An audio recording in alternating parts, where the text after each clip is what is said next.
গ্রামের বাড়িতে গিয়ে এরকম দুই চারটা শালি যদি থাকে ছোট কারো, তাইলে ভাই খেজমত করার জন্য লাগাই দিবেন।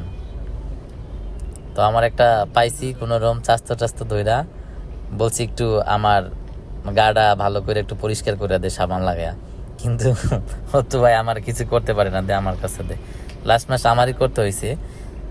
বাড়িতে পানি কিন্তু অনেক ঠান্ডা ছিল, প্রচণ্ড ঠান্ডা, এত ঠান্ডা পানি, কিন্তু এই সুইমিং পুলে তারপরও শাওয়ার নিতে হয়েছে, কারণ গ্রামের সুইমিং পুলে শাওয়ার নেওয়ার মজাটাই আলাদা।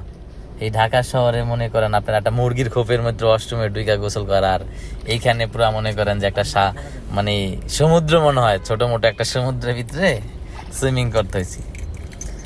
দেখ এরপর নিজেরটা নিজেই করতে হয়েছে, আসলে নিজের কাজ নিজে করাটাই বেস্ট। এরপর একটু পানি টানি ঢাইলা, পানি প্রচণ্ড ঠান্ডা ছিল, বুঝতেই পারছেন পানির আওয়াজে। গ্রামের বাড়িতে এইভাবে কে কে বাড়ি যাওয়া হলে গোসল করেন একটু জানাবেন। যদিও পুষ্করিণীতে আমি নামি নেই, অনেক ঠান্ডা আর একটু ভয় লাগতেছিল এটা নিচে কি আছে না আছে, মানে এই জন্য আমি আর নিচে নামলাম না।